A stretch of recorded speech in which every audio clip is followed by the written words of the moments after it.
என்ன விஷயம்னு பார்த்தீங்கன்னா, ஒரு நாட்களுக்கு முன்பு வந்து ஒரு டெலிவரி பாய் வந்து பாதிக்கப்பட்டிருக்காங்க ஒரு காவல்துறையால்.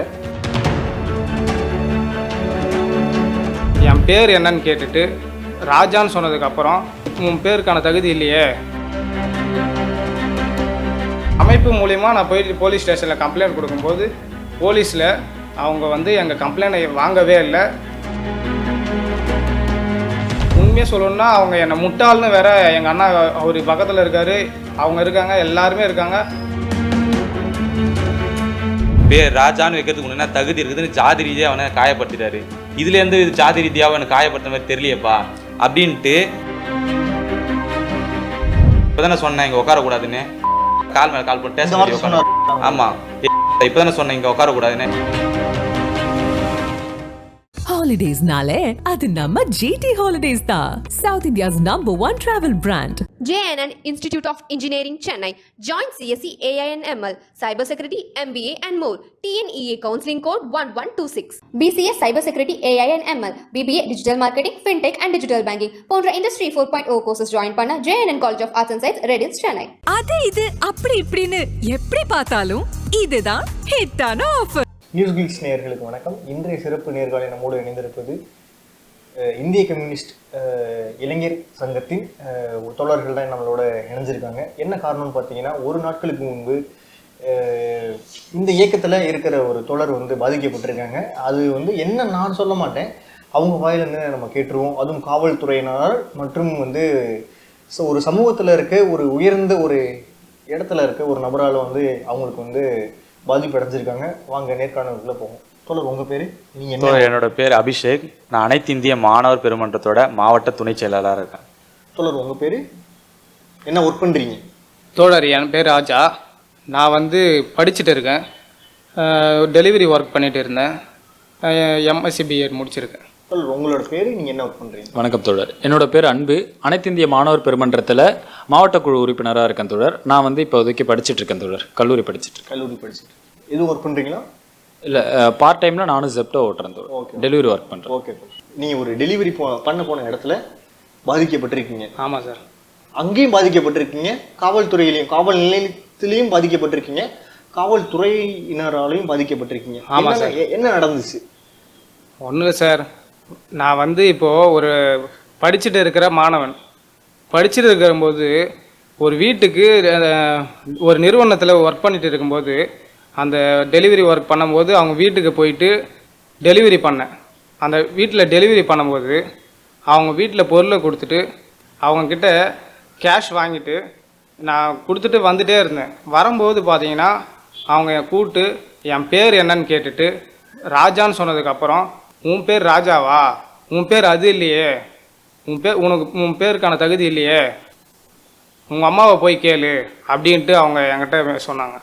எதுக்காக நான் எங்கள் அம்மாவை கேட்கணும் அப்படின்னு கேட்டதுக்கு, இல்லை ராஜாவுக்கான தகுதி இல்லையேன்னு என்னை மேலேயும் கீழேயும் வேறு மாதிரி பார்த்துட்டு என்னை ஒரு உடம்பை பார்த்துட்டு என்னை இது மாதிரி சொல்லிட்டு இருந்தாங்க. அப்போ தான் எனக்கு புரிஞ்சிச்சு அவங்க எதனால் அப்படி பேசுகிறாங்க. வந்து பொருள் வாங்கும்போது கூட ஒரு வேஷ்டி கட்டிக்கிட்டு சட்டை இல்லாமல் மேலாடை இல்லாமல் அவர் மாட்டுன்னு வந்து என்கிட்ட பொருள் வாங்கிட்டு போனார். பொருள் வாங்கிட்டு காசு கொடுத்தாரு. காசு கொடுத்த பிறகு நான் இந்த மாதிரி சொன்னதுனால ஒரு இதுவாகிடுச்சு. அது எனக்கு ரொம்ப ஒரு மாதிரியாக மன உளைச்சல் ஆளாகி நான் வந்து வீட்டுக்கு வந்து யோசிச்சு அது ஒரு இதுவாகிடுச்சு. நான் வீட்டுக்கு வந்துட்டு என் ஃப்ரெண்ட்ஸுங்களோட பேசிகிட்டு இருக்கும்போது அப்போ என் ஃப்ரெண்ட்ஸு என்ன சொன்னானுங்க, இந்த மாதிரி சொல்லியிருக்கானா, இந்த மாதிரி அதை போயிட்டு நம்ம அவங்கள கேட்போம். நான் சொன்னேன், அவங்க கேட்க தேவையில்ல, போலீஸ் ஸ்டேஷனில் போயிட்டு கம்ப்ளைண்ட் கொடுப்போன்னு அமைப்பில் இருந்து சொன்னாங்க. அமைப்பு மூலிமா நான் போயிட்டு போலீஸ் ஸ்டேஷனில் கம்ப்ளைண்ட் கொடுக்கும்போது போலீஸில் அவங்க வந்து எங்கள் கம்ப்ளைண்ட்டை வாங்கவே இல்லை. எங்களை விசாரிக்க கூப்பிட்டு அந்த விசாரணை பண்ணும்போது 2 நிமிஷத்தில் சொல்லு, ஷார்ட்டாக சொல்லு, 2 செகண்டில் சொல்லு, அவன் ராஜான்னு பேர் சொல்லும்போது அவங்க ராஜானால பேர் சொல்லாத, விஷயத்தை மட்டும் ஷார்ட்டாக சொல்லு அப்படின்ட்டு சொல்லிவிட்டு உள்ளே போயிட்டாங்க இன்ஸ்பெக்டர். உள்ளே போயிட்டு எங்களை கூப்பிடும்போது நாங்கள் போயிட்டு உட்காந்து பேசும்போது பாதிக்கப்பட்டவன் நீ தானே, நீ பேசுப்பா அப்படின்ட்டு என்ன சொன்னார். நான் ஒரு வெறப்பாக இருந்ததை பார்த்துட்டு நான் ஒரு மாதிரியாக பயந்துட்டேன். உள்ளே புதுசாக போகிறேன், நான் போலீஸ் ஸ்டேஷனுக்கெல்லாம் முன்னாடியெல்லாம் போனதில்லை, பார்த்ததும் இல்லை, அதுமாதிரி போயிட்டு உள்ளே உட்காந்து அதுமாதிரி பேசுறதும் இல்லை. அங்கே உள்ளே போனதுக்கப்புறம் தான் எனக்கு பயம் எடுக்க ஆரம்பிச்சிச்சு. சரி பக்கத்தில் தான் அண்ணா இருக்காரு, அவர்கிட்ட பேச சொல்லி அவரை சொல்ல இருக்கும்போது அவர் சொன்னார், அவரை பேசவே விடலை அந்த இன்ஸ்பெக்டர். பேச விடாமல் என்னை பேச சொல்லி பாதிக்கப்பட்டவன் நீ தானே, நீங்கள் பேசுங்க அப்படின்ட்டு, நீங்கள் தானே லெட்டர் எழுதிட்டு வந்தீங்க, நீங்கள் பேசுங்க அப்படின்னு சொல்லிட்டு நான் பேச என்னை அப்படியே என்னை பயம் கொளுத்துற மாதிரியே நான் பேசிகிட்டே இருக்கும்போது அவங்க மடக்கி நீ பண்ணியிருக்க மாட்டியா தப்பு, நீ இது மாதிரி பண்ண மாட்டியா, இது ஒரு ஜஸ்ட் லிமிட் தானே, இது சின்ன பிரச்சனை தானே, இது ஏன் இவ்வளோ பெருசாக நீங்கள் எழுதிருக்கீங்க அப்படின்ட்டு அவங்க என்னை ஒரு வேறு மாதிரி ட்ரீட் பண்ணாங்க அவங்க உள்ளே இருக்கிற இன்ஸ்பெக்டர். நான் அதில் பயந்துட்டேன்னு உண்மையாக சொல்லணும்னா அவங்க என்னை முட்டாள்னு வேற, எங்கள் அண்ணா அவர் பக்கத்தில் இருக்கார், அவங்க இருக்காங்க, எல்லாருமே இருக்காங்க, அவங்க என்னை முட்டாள்னு சொல்லிட்டு கூட்டின்னு வந்த அந்த எனக்கு கம்ப்ளைண்ட் கொடுக்க கூட்டின்னு வந்த எங்கள் அண்ணாவையும் புரோக்கர்னு சொல்லி அவரை வெளியில் போக சொல்லிட்டாங்க. நீங்கள் புரோக்கரு அப்படின்னு சொல்லிட்டு வெளியில் போக சொல்லிட்டாங்க. வெளியில் போனதுக்கப்புறம் என்னோட ஃப்ரெண்ட்ஸு அப்புறம் அவங்க கூட ஒரு தோழர் வந்திருந்தார், அவங்களையும் போட்டு வெளியில் வேறு காவலர் ஒருத்தர் அடிச்சிட்டாங்க. அதுக்கப்புறம் வெளியில் நடந்ததுக்கப்புறம் வெளியில் வந்து பார்த்த பிறகு தான் தெரியுது, அவங்க போராட்டம் பண்ணிட்டு இருக்கும்போது தான் தெரியுது வெளியில் அடிச்சுட்டு இருந்தது எல்லாத்தையும் பார்த்துட்டு. அதுக்கப்புறம் தான் எனக்கு தெரியும். வணக்கம் தோழர். வணக்கம். இந்த மாதிரி ஒரு நிகழ்வு நடந்திருக்கு. இந்த நிகழ்வு நீங்கள் ஃபஸ்ட்டு எப்படி பார்க்குறீங்க? ஒரு காவல் நிலையத்துக்குள்ளே நீங்கள் போகும்போது அங்கே என்னென்ன நடந்திருக்கு அந்த தோழர்னு சொன்னாங்க. இதை நீங்கள் ஃபர்ஸ்ட் ஆஃப் ஆல் இந்த ஒரு காவல்துறையினோட அதிகார போக்கை நீங்கள் எப்படி பார்க்குறீங்க? அந்த காவல்துறையினோட ஆய்வாளரோட பெயர் என்ன? அவர் எந்த மாதிரி கொஸ்டின்ஸ்லாம் கேட்டார்? அந்த காவல்துறையோட ஆய்வாளர் பேர் வந்துட்டு வீராசாமி, காவல் நிலைய ஆய்வாளர். ஆமாம், எஸ்ஐட்டு ஆதம்பாக்கம் காவல்துறை அவர். நம்ம வந்துட்டு நம்மளுக்கு இந்த பிரச்சனை வந்து நார்மலாக தெரியாது. நம்ம தோழர் ராஜா வந்துட்டு விழுப்புரத்தில் மிகவும் பின்தங்கிய குடும்பத்திலேருந்து வந்துட்டு சென்னையில் வந்துட்டு நந்தன கல்லூரியில் எம்எஸ்சி படிக்கிற ஒரு ஸ்டூடெண்ட்டு. அவர் வந்துட்டு பார்ட் டைமாக வந்துட்டு போர்ட்டர்னு சொல்ல போகிற ஆப்பில் ஃபுட் டெலிவரி பார்ட் டைமாக வேலை செய்கிறாரு. அப்போ வந்துட்டு அவர் ஆர்டர் கொடுக்க போகிற இடத்துல அந்த ஆர்டரை பெற்றுக்கொள்ள வேண்டிய நபர் என்ன பண்ணுறாருன்னா, உன் பேர் ராஜான்னு காட்டுது ஆப்பில், உன் பேர் ராஜாவான்னு கேட்குறாரு. ஆமாம், என் பேர் ராஜான்னு சொந்தம். ராஜான்னு பேர் வைக்க உனக்கு என்ன தகுதி இருக்குது? உங்கள் அம்மாகிட்ட போய் கேளு, இந்த பேரை மாற்றி உனக்கு வச்சுருப்பாங்க, இந்த பேருக்கு உனக்கு எந்த தகுதியுமே இல்லையே, உன் பேர் என்ன அப்படின்னு கேட்குறாரு. என் பேர் ராஜா தான் சொன்னேன்ல அப்படின்னு. உன் பேர் ராஜா இல்லை, ஐஎம் ராஜான்னு சொல்லு, இந்த பேருக்கு எந்த தகுதியுமே உனக்கு கிடையாது, இந்த பேருக்கான தகுதியே உனக்கு எல்லாமே ஏன் நீ பேரை வச்சுக்கிற அப்படின்னு சாதி ரீதியாக அவரை காயப்படுத்தக்கூடிய வகையில் அவரை காயப்படுத்தியிருக்காரு. அதனால் மிகுந்த மன உளைச்சலுக்கு ஆளாக்கப்பட்ட எங்கள் தோழர் ராஜா வந்துட்டு நைட்டு வந்து எங்களோட இந்த நடந்த சம்பவத்தை வந்து எங்களோட பகிர்ந்துக்கிறாரு. அப்போ நாங்கள் அந்த பகிர்ந்துக்கும் போது எங்களுக்கு தெரியுது இதன் காரணமாக தான் இவரை தாக்கியிருக்காரு. இந்த சாதிய ஒரு வெறியை தான் அவர் அந்த இடத்துல வந்துட்டு அந்த இடத்துல பதிவு பண்ணியிருக்காருன்றதை நாங்கள் புரிஞ்சுக்கிட்டு அதுக்கு உட்பட்ட காவல் நிலையம் ஆதம்பாக்கம் எஸ்ஐட் காவல் நிலையத்தில் நாங்கள் புகார் அளிக்கலான்னு போகிறோம். போன நபர் வந்து எங்கள் அமைப்போட மாவட்ட செயலாளர் தோழர் மணிகண்டன், தன்வன்சன் சிங், நான் உட்பட தோழர் ராஜா 4 பேர் போகிறோம். அப்போ போகும்போது இன்ஸ்பெக்டரை சந்திக்கலான்ட்டு தோழர் ராஜாவும் மணிகண்டன் தோழரும் இன்ஸ்பெக்டரை பார்க்கலாம் அப்படின்ட்டு கம்ப்ளைண்ட் கொடுக்க உள்ளே போயிருக்காங்க. கம்ப்ளைண்ட் கொடுக்க உள்ளே போனதுமே அந்த கம்ப்ளைண்ட் வாங்கிட்டு முறையாக படிக்காத அந்த இன்ஸ்பெக்டர் என்ன கேட்குறேன், என்னப்பா பிரச்சனை, வேகமாக சொல்லு அப்படின்னு சொல்கிறாரு. இல்லை சார், இது மாதிரி நான் ஆர்டர் கொடுக்க வேண்டிய இடத்துல ஜாதி ரீதியாக நான் தாக்கிட்டாங்க. ஜாதி ரீதியாக தாக்கிட்டாங்களா? என்ன தாக்கிட்டாங்க? இல்லை, என் பேர் ராஜா. ராஜா கீஜாலாம் எனக்கு தேவையில்லை, என்ன நடந்தது அது வேகமாக சொல்லு. இல்லை சார், என் பேர் ராஜா. ஆமாம், சொல்ல வரதையும் விடாம சொல்லுன்னு சொல்றது.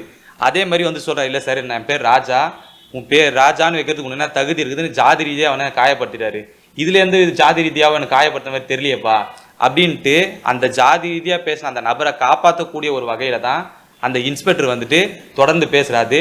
இதை தொடர்ந்துட்டு வந்து விஷயத்தை சொல்லக்கூடிய நம்ம தோழர் ராஜாவையும் காயப்படுத்துகிற விதத்துலையும் பயம்படுத்துகிற விதத்துலையும் அவர் பேசுகிறாரு. விஷயத்த சொல்லிட்டே இருக்காரு. டேய் முட்டாள், நான் சொல்கிறது உனக்கு புரியலையா?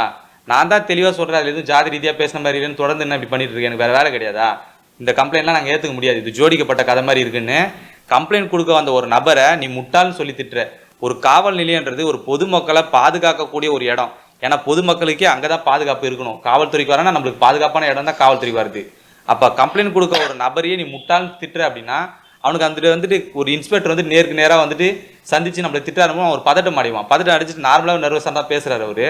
இது மேலே அவர் முட்டாள் திட்டு அவருக்கு என்ன பண்ணுறதுன்னு தெரியல. இது வந்து ஜோடிக்கப்பட்ட கதை, இந்த கம்ப்ளைண்ட் நாங்கள் எடுத்துக்க மாட்டேன்னு சொல்லிட்டு தொடர்ந்துட்டு வந்து ராஜாவை திட்டும் போது தான் நம்ம அமைப்போட மாவட்ட செயலாளர் மணிகண்டன் வந்து என்ன பண்ணுறாருன்னா, சார் நாங்கள் வந்து இந்த அமைப்புலேருந்து வரோம், அவர் வந்துட்டு இந்த மாதிரி ஃபுட் டெலிவரி பண்ணும்போது ஜாதி ரீதியாக பேசுகிறாங்க, அதை கம்ப்ளைண்ட் கொடுக்குறோம், நீங்கள் கம்ப்ளைண்ட் கொடுக்க வரவங்களே திட்டுறீங்களே அப்படின்னு நம்ம கேட்கும்போது அவர் உரிமையில் பேச, ஏய் உன்னை கேள்வி கேட்டனா, நான் கேள்வி கேட்டது அவன் தானே கொடுக்குவான் நான் கம்ப்ளைண்ட், ஏன் அவனுக்கு பேச தெரியாதா, நீ யார் பேசுற, நீ புரோக்கரா, நீ வெளியே போக முதல்ல அப்படின்றாரு.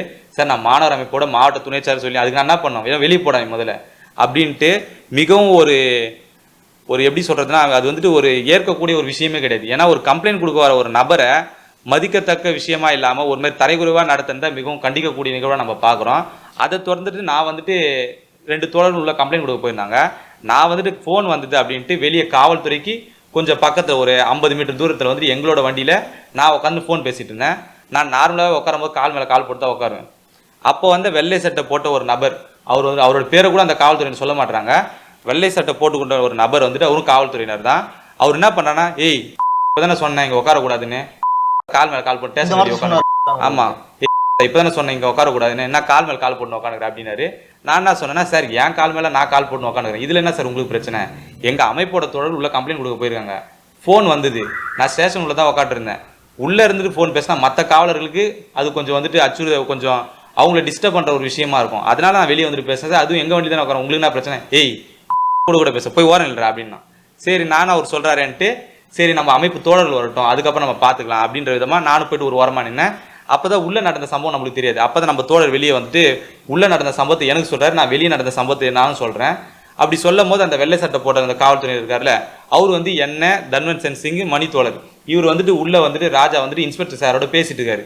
இன்ஸ்பெக்டர் வந்துட்டு இவர்கிட்ட தனிப்பட்ட விதத்தில் என்ன பேசுறாருன்னா, டேய் உன்னை படிக்கிற பையன் மாதிரி இருக்கிற, தேவையில்லாமல் இந்த மாதிரி கம்ப்ளைண்ட் தூக்கி வராது, உன் லைஃபே போயிடும், அவனுக்கு கட்சிக்காரனு உன்னை வச்சு அரசியல் படுத்துறானுங்க, அது தெரியாமல் நீங்கள் பண்ணிருக்காத, கம்ப்ளைண்டை வந்து ஒழுங்காக வந்துட்டு இந்த கம்ப்ளைண்ட் வந்துட்டு எந்தவித நடவடிக்கையும் எடுக்க வேணான்ட்டு நீ கம்ப்ளைண்ட் எழுதி கொடுக்கணும்னு மிரட்டி வந்துட்டு இவர் மேலே அந்த கம்ப்ளைண்ட் வந்து வாபஸ் வாங்க சொல்லி எழுதி வாங்கிட்டு இருக்காங்க. இந்த தகவல் எதுவும் நம்மளுக்கு தெரியாது. நாங்கள் 3 பேரும் வெளியே இருக்கோம். வெளியே இருக்கும்போது அந்த வெள்ளை சட்டை போட்ட காவல்துறை என்ன பண்ணுறாரு, எங்களை கூட்டு விசாரிக்கிறாரு, என்ன விஷயமா கம்ப்ளைண்ட் கொடுக்க வந்தீங்க அப்படின்றாரு. நம்மளும் இது மாதிரி தகவலை சொல்கிறோம். சொல்லும் போது இது நம்புற மாதிரி இல்லையே, ஏன் வந்துட்டு ஒரு இதுக்கு முன்னாடி அறிமுகமாகாத ஒரு நபர் வந்துட்டு ஏன் உங்களை அப்படி சொல்ல போகிறாரு அப்படின்னு நம்மளுக்கு கேள்விக்கும். அது எங்களுக்கு தெரியாது சார், அதுக்காக தான் அது ஏன்றதை கேட்குறத நாங்கள் வந்திருக்கோம், நீங்கள் கூட்டு விசாரிச்சு அதை கேளுங்க சார்னா, ஓ நாங்கள் கூட்டு விசாரிக்கணுமா அப்படின்ட்டு அவரு உரிமையிலே பேசுகிறாரு. நீ யார், 3 பேர் தான் வந்து கம்ப்ளைண்ட் கொடுப்பீங்களா, யாரா நீங்களா அப்படின்னு ஒரு அக்யூஸ்டை ட்ரீட் பண்ணும் விதமாக தான் அவர் எங்கள் 3 பேரை நடத்தினார். சரி நாங்களும் வந்துட்டு அதை சொல்கிறோம், சார் நாங்கள் இந்த மாதிரி அமைப்புலேருந்து வந்திருக்கோம், இந்திய கம்யூனிஸ்ட் கட்சியிலேருந்து வரோம் சார் அப்படின்னு சொன்னதும், இந்திய கம்யூனிஸ்ட் கட்சினா நான் உனக்கு கை கட்டி சலாம் போடணுமா, நான் உனக்கு கை கட்டி பேசணுமா, மொத்த கம்யூனிஸ்ட் கட்சினா நான் மயிரா அப்படின்னு சொன்னது தான். நம்ம அமைப்போட மாவட்ட செயலர் என்ன பண்ணுறாருன்னா, சார் கட்சியெல்லாம் அந்த மாதிரி பேசாதீங்கன்ட்டு வாக்குவாதம் ஏற்படுது. அது என்னன்னா அவரை எதிர்த்து அவர் பண்ணக்கூடிய தப்பை நம்ம வந்துட்டு அவருக்கு புரிய வைக்கிறோம், இது தப்பு சார் நீங்கள் பேசுறது, கம்ப்ளைண்ட் கொடுக்க வரவங்க கிட்ட நீங்கள் இப்படி பேசுறது தப்புன்னு புரிய வைக்கிற நம்மளுக்கு வந்துட்டு அவரை தரைக்குறைவாக நம்ம நடத்துகிறோன்ற பேரில் வந்துட்டு அவர் இன்னும் ட்ரிகர் ஆகிட்டு வந்துட்டு வாய்ஸ் ரைஸ் பண்ணி பேசுறது, உரிமையில் பேசுறது, வாடா போடான்றது, அடிக்க வர மாதிரி கை வாங்குறது, என்னென்ன கெட்ட வார்த்தைலாம் சொல்ல முடியுமோ இன்னும் பல கெட்ட வார்த்தையும் சொன்னாரு. சரி அதை பதிவு பண்ண விரும்பல. அதுமாதிரி பல வார்த்தைகளை வந்துட்டு நம்ம மேல காயப்படுத்த விதமா சொல்றாரு. அவர் பேரை கடைசி வரைக்கும் எந்த காவல்துறையினரும் நம்ம கிட்ட சொல்ல, இன்ஸ்பெக்டருக்கு நல்லா தெரிஞ்சவர் தான் அந்த வெள்ளை சட்டை போட்ட நபர். அவர்கிட்ட நம்ம பேரை கேட்டா கூட பேரை சொல்ல கூட அவங்க ரெடியா இல்லை. அதுக்கப்புறம் என்ன ஆகுதுன்னா, இது மாதிரி வாக்குவாதம் ஏற்படும் போது எங்க தோழர் தன்வந்த் சிங்னு சொல்ல போற நம்ம தோழர் வந்துட்டு என்ன பண்றாரு, போன்ல வீடியோ எடுக்கிறாரு. ஏய் போன்ல வீடியோ எடுக்கிற அப்படின்ட்டு போனை பிடிங்கி அடிக்கிறதுக்கு வராது தன்வந்த் சிங்க. தன்வந்த் சிங்கை அடிக்க முற்படும் போது தான் நம்மளோட மணிகண்டன் தோழர் தடுக்க முயற்சி பண்றாரு. தடுக்க முயற்சி பண்ணும்போது உன்னால் தாண்டா இப்படி நடக்குது அப்படின்ட்டு மணிகண்டன் தோழரையும் தன்வந்த் சிங்கையும் அப்புறமா வச்சு அடிக்க ஆரம்பிக்கிறாங்க. ஆமா அடிக்க ஆரம்பிச்சிட்டாங்க. அதுக்கப்புறம் நான் என்ன பண்றேன், நம்ம கட்சியோட மாவட்ட செயலர் இருக்காரு தோழர் SK சிவா அவர்கள் இருக்காரு, அவருக்கு கால் பண்ணலான்ட்டு நான் ஃபோன் பண்றேன். ஃபோன் பண்ண முயற்சி பண்ணும் போது என் போனை பிடிங்கி கீழே போட்டு உடச்சிட்டு உனக்கு தனியா சொல்லுமா அப்படின்றாங்க. அந்த சேம் டைம் என்ன ஆகுதுன்னா, வெளியில இருக்கிற லைட் எல்லாமே ஆஃப் ஆகுது, ஸ்டேஷன் உள்ள லைட் எரியுது, வெளியில எங்களை அந்த விசிட்டர்ஸ்க்கு அந்த சீட்ஸ் எல்லாம் போட்டிருப்பாங்களே அங்க இருக்கக்கூடிய எல்லா லைட்டுமே ஆஃப் பண்ணிட்டாங்க. ஆஃப் பண்ணிட்டு கார் ஓரமா தள்ளி எங்க 3 பேரையும் அடிக்கிறாங்க. அப்ப அந்த வெள்ளை சட்டை போட்டிருக்கிற நபர் வந்துட்டு சாவி கொத்த வச்சு கரெக்டா அந்த மார்பிலேயே வந்துட்டு நம்ம மணிகண்டத்தோட உட்காந்து அந்த இடத்துல அவர் உட்காந்துட்டார் நெஞ்சு பிடிச்சின்னு. அதே மாரி இவங்களை உள்ள ஏத்துங்க, உள்ள கொண்டு போய் ட்ரீட்மெண்ட் கொடுத்தா தெரியும், கட்சி கிச்சின்னு உங்க மாநிலம் விடக்கூடாது அப்படின்னு மிகவும் கடுமையான வார்த்தையை சொல்றாரு. அப்போ வந்துட்டு தனிப்பட்ட விதமா என்ன கூப்பிடுறாரு, என்னை கூப்பிட்டுட்டு என்னடா பண்ண போறீங்க, போராட்டம் பண்ண போறீங்களா, பண்ணுங்க, நானே வந்து எல்லா பிரஸையும் கூப்பிடுறேன், எல்லா பிரஸையும் கூப்பிட்டு எங்க ஸ்டேஷன் வந்து பிரபலம் ஆக்கி விடுங்க, எங்க பேரும் வெளியே வரட்டும், வெளியே வந்து எங்களுக்கு சந்தோஷம் தான், ஃபிளெக்ஸ் அடிச்சு தரோம், பேனர் அடிச்சு தரோம், பேனர் புஷ்னு போராட்டம் பண்ணுங்க, என்ன பண்ண போறாங்களா, டிரான்ஸ்ஃபர் பண்ண போறாங்களா, இல்லை சஸ்பெண்ட் பண்ண போறாங்களா, எங்களுக்கும் லீவ் விட்ட மாதிரி இருக்கும், பண்ணுங்க பார்த்துக்கலாம் அப்படின்ட்டு அது ஒரு உதாசீனப்படுத்தும் விதமா அவங்க பேச ஆரம்பிக்கிறாங்க. அவர் யார் பேசுனது? அந்த இது வந்து இன்ஸ்பெக்டர் பேசுறாரு. இன்ஸ்பெக்டர் பேரு வீராசாமி. இப்போ வந்துட்டு ராஜான்ற பேரை வந்து தாக்கனா உனக்கு என்ன பிரச்சனைன்னு கேட்கிற அந்த வீராசாமி இப்போ அவர் ஒரு நான் இப்போ கேள்வி கேட்கிறேன், வீராசாமின்னு கேள்வி பேர் வைக்க உனக்கு என்ன தகுதிக்குது அப்படின்னு கேட்ட அவர் சும்மா இருப்பாரா? இப்போ அதே மாதிரி அந்த வெள்ளை சட்டை போட்ட நபர் என்ன சொல்றாருன்னா, மயிர் நான் சொன்னதுல என்ன தப்பு இருக்குது, மயிருன்றது தமிழ் வார்த்தை தானேயா அப்படின்னு வந்துட்டு மற்ற போலீஸ் கிட்டீங்களே என்கிட்டயே கலந்து பேசுறாரு. மயிருன்றது தப்பே கிடையாது, பண்ணி என்ன பண்ண போறீங்க, போராட்டம் பண்ண போறீங்க, பண்ணுங்க, நான் கோர்ட்ல பேசிக்கிறேன். ஆமா, எங்களை அடிச்சது அவர் தான். மயிருன்னு சொன்ன வார்த்தைக்கு டெஃபினிஷன் தராரு. மயிருன்றது தமிழ் சொல்ல, தப்பு கிடையாதுன்றாரு. அப்ப இதுக்கப்புறம் நம்ம என்ன பண்ணணும்னு கம்யூனிஸ்ட் கட்சியில நாங்க என்ன முடிவு பண்ணிக்கிறோம், காவல்துறை மயிர் போலீஸ் தான் கூப்பிடலாம் அப்படின்ற மாதிரியான முடிவு எடுக்கிறேன். ஏன்னா மயிருன்றது தமிழ் சொற்கள் தானே. அப்போ ஒரு கம்யூனிஸ்ட் கட்சி மக்களுக்காக போராடக்கூடிய எங்களை நீ மயிருன்னு சொல்லும் போது அது நல்ல வார்த்தை நீ சொல்ற. அப்ப அது நல்ல வார்த்தை, நாங்க உங்களை கூப்பிடுறோம், மயிர் போலீஸ்னு கூப்பிடுறோம், தமிழ் சொல் தானே. இவர் தான் அந்த வெள்ளை சட்ட நபர் போட்ட உளவுத்துறைன்னு நினைக்கிறவர். இவர் தான் வந்துட்டு தகாத வார்த்தையில திட்டினவர், எங்களை அடிச்சவர், எல்லாமே இவர் தான். அது மட்டும் இல்லாமல் என்னை தனியாக கூட்டு போய் அவர் என்ன சொல்றாரு அப்படின்னா, நாங்கள் வந்து பல கேஸ் பார்க்குறோம், பல அக்யூஸ்டுங்க எனக்கு வந்து பழக்கம், எல்லா அக்யூஸ்டும் என் ஃபிங்கர் டிப்பில் இருக்கிறாங்க, என்னை சஸ்பெண்ட் பண்ணுங்க, நான் திரும்ப வந்துடுவேன் இதே ஸ்டேஷனுக்கு, இதே ஸ்டேஷனுக்கு நான் வந்துட்டேன்னா எனக்கு தெரிஞ்ச எல்லா அக்யூஸ்டும் வச்சு பண்ணிருவேன் அப்படின்னு வந்துட்டு என்கிட்ட மிரட்டுறாரு. நீ அவன் பேச்சை கேட்டு ஆடாதுன்னு, எங்கள் மணித்தோட பேச்சை கேட்டு நாங்கள் ஆடக்கூடாதான், உங்களை விட்டுறேன், அவன் பண்ணுறாள், அவன் நாங்கள் சும்மா விட மாட்டோம், எல்லா அக்யூஸ்டும் நான் சொல்றதை கேட்பேன் அப்படின்னு சொல்லிட்டு இவர் இந்த வெள்ளை சட்டை போட்ட நபர் சொல்றாரு. நான் வெளியே வந்தேன்னா அந்த அக்யூஸ்ட் வச்சு இவனை போட்டுருவேன், நான் சொன்னேன்னா என்ன செய்வானுங்க அவனுங்க, எவ்வளோ அக்யூஸ்டுங்களை பார்க்குறாங்க, நீங்களே ஏமாத்துறோம், நாங்களும் வயசை தாண்டி தான் வரோம் அப்படின்னு சொல்றது இல்லாம நான் கட்சிக்காரன் வேற பத்தி போய், ஏன்டா உங்களுக்கே கட்சி இருக்கும்போது எனக்கு கட்சி இருக்காதாடா, ஏன் கட்சிக்காரங்க எனக்கு வந்து நிற்க மாட்டான்னு. காவல்துறையினருக்குன்னு ஒரு தன்மை இருக்குது, காவல்துறையினருக்குன்னு ஒரு பொறுப்பு இருக்குது. நான் கட்சிக்காரன், இந்த ஜாதிக்காரன், இந்த மதத்துக்காரன் எங்கேயுமே அவங்க பதிவு பண்ணக்கூடாது. ஆனா கம்ப்ளைண்ட் கொடுக்க வர எங்க கிட்ட இவங்க இதை பதிவு பண்றாங்க அப்படின்னு இதை நம்ம எந்த வகையில் நம்ம பார்க்கறது நம்மளுக்கு தெரியல. எனவே இதை வந்துட்டு அனைத்து இந்திய மாணவர் பெருமன்றமும் இந்திய கம்யூனிஸ்ட் கட்சியும் வன்மையா நம்ம இதை கண்டிக்கிறோம். இதை வந்து இந்த மாதிரியான ஒரு போக்கு வந்து தமிழ்நாட்டில் எஸ்8 ஆதம்பாக்கம் காவல் நிலையம் நடத்திருக்கு அப்படிங்கிறது நமக்கு தெரிய வர்றது. இன்னைக்கு நம்ம இந்திய கம்யூனிஸ்ட் கட்சியில் அனைத்து இந்திய மாணவர் பெருமன்றம் அமைப்பு மூலயமா இருக்கிறதுனால தெரிய வருது. ஸோ இது இங்கே தெரிய வர்றதுக்கான காரணம் நம்ம கட்சி, நம்மளுடைய அமைப்பு. இது மட்டும் இல்லாமல் தமிழ்நாடு, ஒட்டுமொத்த தமிழ்நாட்டிலையும் இங்கே ஒரு பெரு மாநகரத்திலேயே இப்படி நடக்குதுன்னா அப்போ மூலை முடுக்கில் இருக்கிற காவல் நிலையங்களில் எப்படி கண்டிப்பாக நடக்கும். அவங்களாம் அந்த நிலையை வந்து வெளியே சொல்ல முடியாத, அந்த ஊரில் மீடியா இல்லாமல் இருக்கலாம், அந்த ஊரில் அவங்களுக்கு ஒரு அரசியல் தெளிவு இல்லாமல் இருக்கலாம், அவங்களுக்கு எப்படி அந்த விஷயத்தை வெளியே கொண்டுட்டு போகிறது அப்படின்னு தெரியாமல் இருக்கலாம். அப்போ இது எல்லாம் வெளியே கொண்டு வர விதமாக தான் இந்த எஸ்8 ஆதம்பாக்கம் காவல் நிலையம் வந்து செயல்பட்டு இருக்கு. இதை உடனடியாக தமிழ்நாடு அரசு அவங்களுக்கு தக்க நடவடிக்கை எடுத்து உடனடியாக அந்த காவலரை தாக்குவோம் என சொன்ன காவலரை அவர் மேல வழக்கு தொடர்ந்து பதவி நீக்கம் செய்யணும்னு இந்திய கம்யூனிஸ்ட் கட்சி சார்பாக கேட்டுக்கொள்கிறோம். நன்றி. ஹாலிடேஸ்னாலே அது நம்ம GT ஹாலிடேஸ் தான். South India's #1 travel brand. JNN Institute of Engineering Chennai. Join CSE AINML, Cybersecurity, MBA and more. TNEA Counseling Code 1126. BCS Cybersecurity AINML, BBA Digital Marketing, FinTech and Digital Banking. போன்ற Industry 4.0 courses join பண்ண JNN College of Arts and Science, Redis, Chennai. அது இது அப்படி இப்படின்னு எப்படி பார்த்தாலும் இதுதான் ஹிட்டான ஆஃபர்.